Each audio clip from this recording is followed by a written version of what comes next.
Перада мной сядзеў чалавек з вусікамі і з эспаньолкай у такой задумлівай і рамантычнай позе, што мне ён раптам здаўся падобным на аднаго з герояў Александра Дюма. Не то Партос, не то нехто другі з мушкецёраў. Так апісвае Якуба Коласа Заір Азгур, прытым, што сам Колас творы Дюма не любіў, лічыў іх пустымі. Біяграфія Канстанціна Міцкевіча, як звалі яго насамрэч, шырока вядомая. Нарадзіўся 3 лістапада 1882 года ў Акінчыцах. Сям'я сялянская, небагатая. Бацька быў лесніком у Радзівілаў, і сям'я не раз пераязджала. То ў Ласток, то ў Альбуць. Гадоў 10, начытаўшыся Крылова, Костусь напісаў байку «Варона і лісіца». За першы верш па-беларуску «Вясна» бацька даў яму рубель. Словам, сям'я падтрымлівала творчыя памкненні. У 16 гадоў Кастуся адправілі ў Нясвіж вучыцца на настаўніка. Тут і пачалося. Стаў байкі пісаць, вершы, збіраў фальклор. Гэта было модна, як цяпер вегетарыянства. Размеркавалі хлопца на Палесе. Усё як цяпер. Малады настаўнік, глухія вёскі, мясцовы дзвіж. Пад апошнім трэба разумець грамадска-актыўную моладзь. Яна не любіла цара і хацела рэвалюцыю. Канстанцін Міцкевіч, на той час худзюшчы настаўнік 23 год, склаў петыцыю на імя пана Скірмунта, каб не крыўдзіў сялян. Міцкевіча перавялі пад Смалявічы, а ён усё роўна барагозіў. Удзельнічаў у нелегальным з'ездзе настаўнікаў. Паліцыя з'езд разагнала, а праз 3 месяцы Канстанцін Міцкевіч упершыню надрукаваўся ў газеце. Гэта быў верш «Наш родны край» у газеце «Наша доля». І ўпершыню ён падпісаўся Якуб Колас. Міцкевічу забаранілі вучыць дзяцей. І што ён зрабіў? Правільна, вучыў дзяцей. Яшчэ і ў нашай ніве працаваў, пакуль паліцыя з Вільні не выгнала. Карацей, надакучыла ўладам яго ганяць і пасадзілі наравістага настаўніка ў турму. Сядзеў Міцкевіч 3 гады ў Мінску ў Пішчалоўскім замку. Першая кніга Коласа выйшла якраз тады, калі ён сядзеў. Гэта было другое чытанне для дзяцей беларусаў.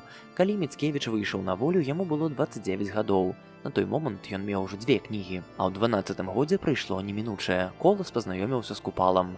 Кажуць, з той сустрэчы пачалося іхняе сяброўства. Праўда, не факт, што сяброўства было. Купала быў поўнай процілегласцю Коласу, сабранаму, педантычнаму, саркастычнаму. Яны былі ўзаемна пачцівымі, але не вельмі любілі адно аднаго. Так, прынамсі, казалі агульныя знаёмыя. За год да Першай сусветнай вайны Кастусь Міцкевіча жаніўся з Марыяй Каменскай. Яна таксама была настаўніцай. Шлюб доўжыўся 30 гадоў, да самай смерці Марыі. Гэта быў няпросты шлюб. Колас нярэдка захапляўся іншымі жанчынамі. Ён пісаў да жонкі: «Марусечка, мая родненькая, сярдзітая на свайго благанявернага». Колас прызнаваў: «Мае платанічныя захапленні не маглі аставацца незаўважанымі. Марыя цяжка перажывала, але яна не ведала, што болей дарагога для мяне чалавека, чым яна, не было і няма на свеце, і што я быў верны толькі ёй адной». Сталічнае жыццё пачалося для сям'і Міцкевічаў у 1921 годзе, калі ўрад БССР выклікаў Коласа ў сталіцу. Заснавалі інбелкульт, патрэбныя былі адукаваныя людзі. Так Колас стаў акадэмікам і чыноўнікам, а галоўнае, мог далей выдаваць творы. Выйшлі вядомыя казкі жыцця, якія пісаліся яшчэ да турмы. Выйшлі паэмы «Новая зямля» і «Сымон Музыка», праца над якімі пачалася ў зняволенні. За ўсё харошае Коласу далі народнага паэта, нават у Парыж пусцілі, на сусветны кангрэс па культуры. Праўда, гэта толькі парадны бок. У ценю заставаліся ператрусы, допыты, страшныя ночы ў чаканні варанка. У 1930-е гады рэпрэсіі выкасілі нямала сяброў Коласа. Сам ён, каб уратавацца, публічна каяўся ў памылках, ідэалагічных, канешне. А найбольш займаўся перакладамі. Сваё пісаць не давалі, а пад чужую дудку хто хоча плясаць. Пасля 1937-го Колас быў ужо не той. Ён не зламаўся, не спрабаваў пакончыць з сабой, як Купала, але ранейшым ужо не будзе. На час Вялікай Айчыннай ён вывез сям'ю на ўсход. Пад канец вайны Коласу далі званне заслужанага дзеяча навукі, але што з таго? Знік без вестак сын Юрый. Цяжка хварэла Марыя. У Мінск ён вяртаўся, як у пустэльню, у горад прывідаў, без жонкі. Няма смеху, даўно не смяяўся. Няма радасці, нічога не цешыць.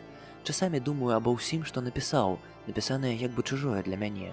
Няўжо ўсё гэта вынік няяснага прадчування канца? Яму заставалася жыць 12 гадоў. Праца ў акадэміі, паседжанні, абавязкі чыноўніка. Дзе тут чалавек? Пэўна ў тым, як зацята ён адстойваў інтарэсы беларусаў. Памагаў землякам, якія завальвалі яго лістамі.